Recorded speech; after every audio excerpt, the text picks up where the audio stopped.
Gurukul online learning নেটওয়ার্কের আজকের ক্লাসে তোমাদের সবাইকে স্বাগতম।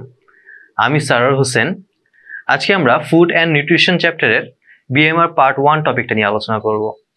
তো আজকের ক্লাসে আমরা যা যা শিখবো সেগুলো হচ্ছে basal metabolic rate, energy requirement processes in the body in basal condition, তারপর normal value of BMR of an individual expressed, তারপর ফ্যাক্টরস এফেক্টিং বিএমআর, অ্যান্ড এখানে দুইটা ফ্যাক্টর নিয়ে আমরা আলোচনা করব, physiological factor and pathological factors. Okay, তো আমরা শুরু করি। বেসাল মেটাবলিক রেট বা বিএমআর, যেটার ফুল মিনিং, আচ্ছা, it is the amount of energy required by a person to maintain basic physiologic functions at complete physical and mental rest, lying comfortably awake in a thermoneutral environment and in the post-absorptive state 12 to 14 hours after the last meal. দেখো, এখানে বোঝাচ্ছে হচ্ছে basal metabolic rate হচ্ছে আমাদের সেই সর্বনিম্ন minimum যে এনার্জিটা আমাদের দরকার বেঁচে থাকার জন্য। আমি একদম কমফোর্টেবলি শুয়ে আছি, আমার ফিজিক্যালি মেন্টালি আমি একদম স্টেবল রেস্টিং পজিশনে আছি, এবং আমি শুয়ে থার্মোনিউট্রাল এনভায়রনমেন্ট মানে 25 ডিগ্রি সেলসিয়াস টেম্পারেচার বা কমফোর্টেবল একটা টেম্পারেচার, যে টেম্পারেচারে আমার হচ্ছে গিয়ে আমি কমফোর্টেবলি শুয়ে থাকতে পারবো। আর পোস্ট অ্যাবজর্পটিভ স্টেট মানে হচ্ছে আমার লাস্ট মিলের পর আমাকে 12 থেকে 14 ঘন্টার একটা ব্রেক দিতে হবে। 12 থেকে 14 ঘন্টা মাঝখানে আমি কোনো ধরনের মিল নিতে পারবো না, শুধু পানি খেতে পারবো বা অন্য, তাছাড়া আমি হচ্ছে গিয়ে এই 12 থেকে 14 ঘন্টা আমি ফাস্টিং এ থাকবো। তো এই যে এই সব শর্ত বা প্রিকন্ডিশন পালন করার পর এরপর হচ্ছে আমার বডির যখন এনার্জি রিকোয়ারমেন্টটা যখন হচ্ছে ক্যালকুলেট করা হবে, তখন যেই অ্যামাউন্টটা আসবে সেটাই হচ্ছে আমার বেসাল মেটাবলিক রেট। এটাই হচ্ছে আমাদের এই পুরো সংজ্ঞাটাতে বোঝানো হয়েছে। এই ফুল ডেফিনিশন আমার এই কথাটাই বোঝাচ্ছে। It is the amount of energy required by a person to maintain basic physiologic function at complete physical and mental rest, lying comfortably awake in a thermoneutral environment, যেটা হচ্ছে 25 degree Celsius, and in the post-absorptive state 12 to 14 hours after the last meal. ওকে, আচ্ছা, এরপর আমরা দেখি energy requirement processes in the body in basal condition. মানে আমি যে basal condition মানে কি, ওই যে বললাম না, আমি হচ্ছে মেন্টাল ফিজিক্যাল রেস্টে আছি, লাইং পজিশনে আছি কমফোর্টেবলি, অ্যান্ড আমার একটা নিউট্রাল টেম্পারেচার, পোস্ট অ্যাবজর্পটিভ স্টেট, এই সব প্রিকন্ডিশন পালন করার পর আমার বডিটা এখন যেই কন্ডিশনে আছে, এই কন্ডিশনটাকে বলা হয় বেসাল কন্ডিশন। এখন এই কন্ডিশনে আমার বডিতে যে এনার্জিটা দরকার, এই এনার্জিটা কোন কোন কাজে দরকার পড়বে সেই কাজগুলোই এখানে লেখা আছে। তো BMR is used to provide energy for basic physiological activities in basal condition concerned with life.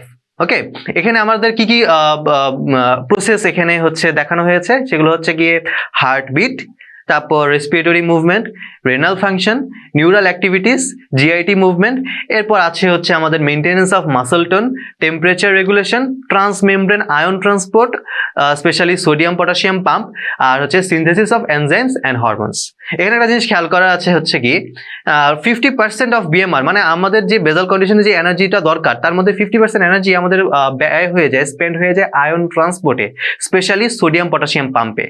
Sodium potassium pump সহ যত আয়ন ট্রান্সপোর্ট প্রসেস আছে আমাদের বডিতে, প্রতিটা এই প্রসেসগুলো মিলিয়ে 50% আমাদের এনার্জি দরকার পড়ে আমাদের টোটাল বিএমআর এর মধ্যে। ওকে, এই জিনিসটা আমাদের মনে রাখতে হবে। আর বাকি 50% আমাদের এই যে যতগুলো প্রসেস বললাম, এই প্রসেসগুলোতে ভাগ হয়ে যায়। যেমন হার্টবিট ছাড়া তো আমরা বাঁচতে পারবো না, এটা তো অবশ্যই করতে হবে। আমাদের রেসপিরেশন অবশ্যই কন্টিনিউয়াস রাখতে হবে। রেনাল ফাংশন, আমাদের বডির হচ্ছে গিয়ে কি বলে ময়লাগুলো, তাই না, ওয়েস্ট প্রোডাক্টগুলো তো অবশ্যই আমাদেরকে রেনাল ফাংশনের মাধ্যমে বের করে দেওয়ার ওই প্রসেসটা আমাদেরকে অবশ্যই কন্টিনিউ রাখতে হবে। তারপর নিউরাল অ্যাক্টিভিটিস, আমাকে অবশ্যই হচ্ছে গিয়ে আমার মেন্টালি তো আমাকে অবশ্যই কনসিয়াস থাকতে হবে, তাই না, তো আমাকে এখানে নিউরাল অ্যাক্টিভিটিস গুলো তো আমার অবশ্যই চালু থাকবে।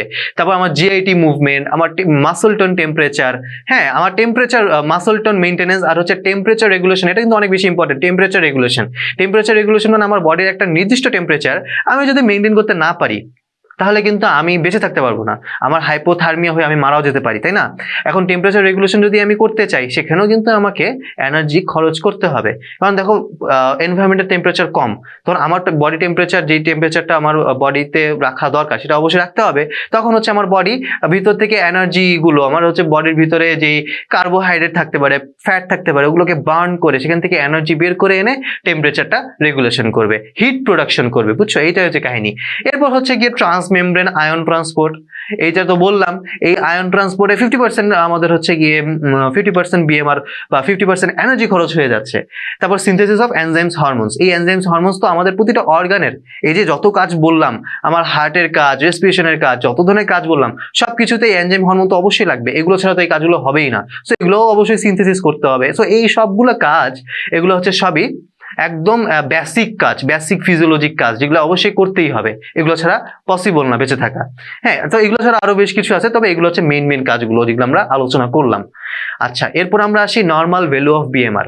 তো আমাদের বিএমআর এর নর্মাল ভ্যালু কি?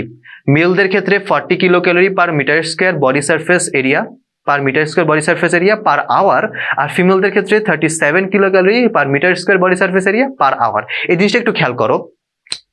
মেলদের ক্ষেত্রে per metre square body surface area, মানে আমার বডিটার যে সারফেস, বাইরের দিকে একটা সারফেস বোঝা যাচ্ছে না, তো এই যে সারফেসটা, এই সারফেস এরিয়াটা, হ্যাঁ, এটাকে যদি আমি মিটার স্কোয়ার ইউনিটে যদি আমি এটাকে হচ্ছে কি মাপি, তাই না? মিটার স্কোয়ার ইউনিটে আমি হচ্ছে বডি সারফেস এরিয়াকে মাপলাম, মাপার পরে যেটা হবে সেটা দিয়ে হচ্ছে গিয়ে আমি আমার টোটাল বিএমআর কে ভাগ করব, তাহলে আমার per metre square body surface এরিয়াতে আমার কত বিএমআর আসতেছে সেটা চলে আসবে, কত কিলো ক্যালোরি আসতেছে।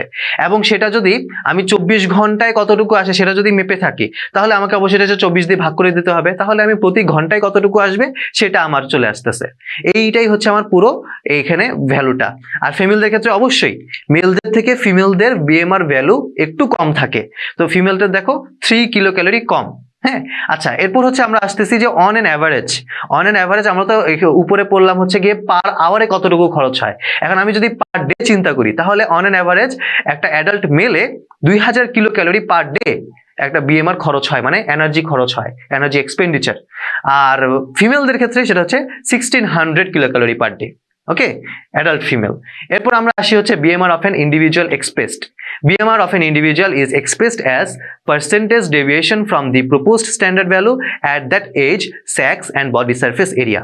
এখানে একটা জিনিস খেয়াল করো, বিএমআর হচ্ছে আমরা কিন্তু আমাদের এখানে আমরা বিএমআর মাপবো একটা পার্সনের এজ ডিপেন্ড করবে সেটার উপর, তার মানে একটা পার্সনের এজ বিএমআর কেমন হবে সেটা কিন্তু তার এজের উপর ডিপেন্ড করে, তার সেক্সের উপর ডিপেন্ড করে, তার বডি সারফেস এরিয়ার উপরেও ডিপেন্ড করে, যেটা আমরা আগের স্লাইডেই তো আমরা দেখে আসলাম যে মেলদের আলাদা, ফিমেলদের আলাদা, অবশ্যই তাহলে হচ্ছে গিয়ে সেক্সের ক্ষেত্রে আলাদা হচ্ছে। আবার এজ আমরা কিন্তু বললাম যে এটা অ্যাডাল্ট মেল অ্যাডাল্ট ফিমেলদের ক্ষেত্রে সেটা, তাহলে অবশ্যই এখানে এজের একটা ব্যাপার আছে। আর বডি সারফেস এরিয়া তো আমরা সরাসরি মেনশন করেই দিছি যে body surface area per metre square body surface এরিয়াতে বিএমআর কতটুকু হবে, যার বডি সারফেস এরিয়া যত বেশি তার বিএমআর তত বেশি হবে। এইটাই হচ্ছে কাহিনী। তাহলে হচ্ছে BMR of an individual is expressed as percentage deviation from the proposed standard value at that age, sex and body surface area. Positive and a negative value indicates the BMR to be more and less than the standard value respectively. এখানে একটা জিনিস খেয়াল করো, আমরা উপরে কি বললাম, percentage ডেভিয়েশনে থাকবে বিএমআর। আমাদের নর্মাল একটা বিএমআর আমরা কত বললাম, মেলদের ক্ষেত্রে 2000 কিলো ক্যালোরি পার ডে। হ্যাঁ, এখন কারো যদি BMR 2100 kilo calorie per day হয় এবং তাদের হচ্ছে ওই স্ট্যান্ডার্ড ভ্যালু মেনটেন করে আসে সে, তাহলে তার বিএমআরটা কি পজিটিভ থাকলো না? তার বিএমআরটা পার্সেন্টেজ অনুযায়ী তার পজিটিভে থাকলো, তার বিএমআরটা একটু বেশি। আর কারো যদি 2000 থেকে কম হয় বিএমআর, তাহলে আমরা বলবো তার বিএমআরটা হচ্ছে নেগেটিভে আছে, তাহলে তার মানে তার বিএমআরটা কম। বুঝছো? তাহলে পজিটিভ নেগেটিভ দিয়ে এই জিনিসটা বোঝায়, আর সেটা আমরা পার্সেন্টেজে, পজিটিভ নেগেটিভ তো দেখাবোই এবং সেটাকে আমরা পার্সেন্টেজে দেখাবো, কতটুকু ডেভিয়েট হয়েছে স্ট্যান্ডার্ড মান থেকে, কতটুকু সরে গেছে, ওটা পার্সেন্টেজ আকারে আমরা দেখাই। এইটা হচ্ছে কাহিনী। তো এরপর আমরা আসি ফ্যাক্টরস এফেক্টিং বিএমআর। বিএমআরে আমরা কি ফ্যাক্টর এখানে বিএমআর কে এফেক্ট করে। একটা হচ্ছে ফিজিওলজিক্যাল ফ্যাক্টর। ফিজিওলজিক্যাল ফ্যাক্টরের মধ্যে কি আছে আমরা ফার্স্টে হেডলাইনগুলো পড়ে নিই। Age, sex, race, surface area, body temperature, আর এরপর আসছে হচ্ছে গিয়ে nutritional status, occupation, pregnancy, hormones আর হচ্ছে সিম্প্যাথেটিকো অ্যাড্রেনাল স্ট্যাটাস। এই যে 10টা আমরা বললাম, 10টা ফিজিওলজিক্যাল ফ্যাক্টর, এই 10টা ফিজিওলজিক্যাল ফ্যাক্টর আমাদের বিএমআর কে এফেক্ট করে। এবং ফিজিওলজিক্যাল ফ্যাক্টর কেন বলে এগুলোকে? কারণ এগুলো হচ্ছে ন্যাচারাল, আমাদের বডির এগুলো, এটা হচ্ছে ন্যাচারাল প্রসেস। এই ন্যাচারাল প্রসেসগুলোর একটু এদিক সেদিক হওয়ার এক একজনের তো এক এক রকম হবে, তাই না? সবার এজ তো একই না, আবার সবাই তো হচ্ছে গিয়ে একই সেক্সের না, সবাই একই রেসের না, তা সবার তো সার্ভিস এরিয়া সেম হবে না, এইরকম আর কি। এক একজনের এক একটা ফ্যাক্টর এক এক রকম থাকে, তখন তার বিএমআরটা ওই অনুযায়ী চেঞ্জড হয়ে থাকে। ওকে, আচ্ছা, এরপর আমরা ডিটেলসে আসি। দেখো, age BMR increases up to puberty, মানে একটা চাইল্ডের বিএমআর কিন্তু অনেক বেশি থাকে, কারণ তার হচ্ছে তখন হচ্ছে গ্রোয়িং এজ, তার জন্য সেটা সেই হচ্ছে বাড়ন্ত বয়স। তো বাড়ন্ত বয়সে যে কোনো পার্সনের বিএমআর অনেক বেশি থাকে, অনেক হাই থাকে। তো এই বাড়ন্ত বয়সটা আমাদের কখন পর্যন্ত থাকে? পিউবার্টি পর্যন্ত, আপ টু পিউবার্টি। আমাদের পিউবার্টি যতক্ষণ আছে ততক্ষণ আমাদের এই গ্রোয়িং এজটা থাকে। তো পিউবার্টি পর্যন্ত আমাদের বিএমআরটা ইনক্রিজ করতে থাকে প্রতিনিয়ত। এরপর পিউবার্টি যখনই আমরা পার করে ফেলবো, এরপর যখন আমরা ইয়াং এজে চলে আসব, তখন আমাদের বিএমআর আবার ডিক্রিজ করা শুরু করবে। যেমন আমরা নিচের হচ্ছে গিয়ে ইয়াতে ফ্লো চার্টের মতন করে দেওয়া আছে, এই জিনিসটা কিন্তু আমরা দেখতে পাচ্ছি যে চিলড্রেনের বিএমআর সবচেয়ে বেশি। চিলড্রেন হচ্ছে greater than young, young is greater than adult, and adult is greater than elderly. Okay, তো এরকম সবার এইভাবে সিরিয়ালি আমার যত বয়স বাড়বে আমার বিএমআর আস্তে আস্তে কমবে। ওকে, আচ্ছা, সেক্সদের ক্ষেত্রে আমরা বলে আসছি যে মেলদের অবশ্যই বেশি থাকে, হ্যাঁ, এবং সেটা হচ্ছে 5%। মেলদের ক্ষেত্রে মানে পুরুষদের ক্ষেত্রে 5% বিএমআর বেশি থাকে। আর রেস, ইউরোপিয়ান কান্ট্রিদের ক্ষেত্রে সেখানে কিন্তু বিএমআর বেশি, আর ট্রপিক্যাল কান্ট্রিতে যেসব লোকরা থাকে তাদের কিন্তু বিএমআর থাকে কম। এবং এটা কিন্তু একটা কারণ আছে, স্পেসিফিক কারণ আছে। দেখো, ইউরোপিয়ান কান্ট্রি সেখানে কিন্তু অনেক বেশি ক্লাইমেট থাকে, অনেক বেশি কোল্ড, আর ট্রপিক্যাল কান্ট্রিগুলোর ক্লাইমেট কিন্তু থাকে ওয়ার্ম, তাই না? হিউমিডিটি থাকে ওখানে অনেক বেশি। কিন্তু ইউরোপিয়ান কান্ট্রিতে তারা এত বেশি ঠান্ডা যে ওইখানে বডি টেম্পারেচার মেনটেন করতে তাদের অনেক বেশি বিএমআর দরকার পড়ে, অনেক বেশি এনার্জি দরকার পড়ে। এই জন্য তাদের টোটাল বিএমআরটা ট্রপিক্যাল কান্ট্রির পার্সনদের থেকে বেশি হয়ে থাকে।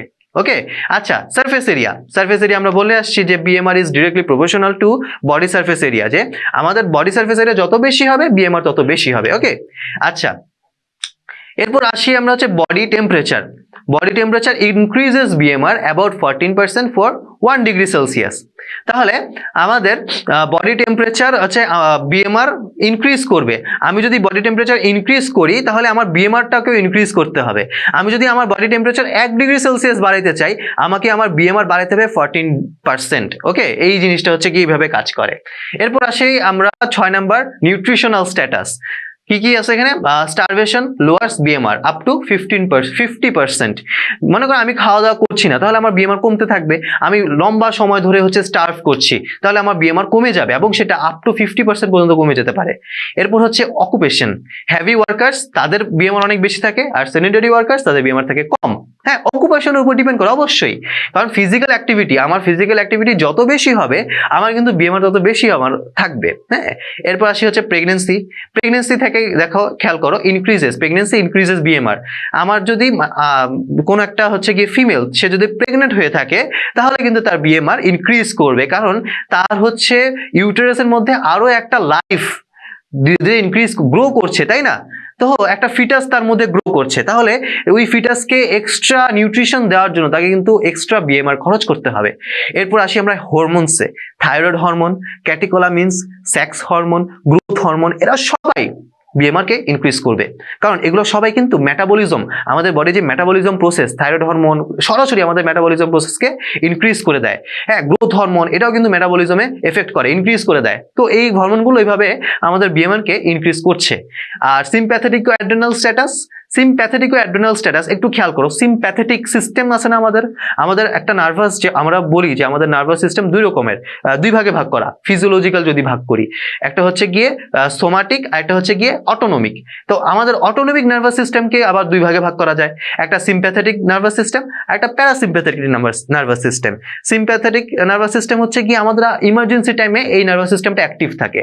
আর প্যারাসিম্প্যাথেটিক নার্ভাস সিস্টেম এটা হচ্ছে গিয়ে নর্মাল, আমি হচ্ছে গিয়ে নর্মাল অবস্থায় আছি, আমার প্যারাসিম্প্যাথেটিক নার্ভাস সিস্টেম হয়তো হইতে পারে যে আমি রেস্ট নিচ্ছি, আমার বাসায় শুয়ে বসে আছি, কোনো কাজ করছি না, তখন কিন্তু আমার প্যারাসিম্প্যাথেটিক নার্ভাস সিস্টেম ওইটা হচ্ছে গিয়ে কাজ করবে।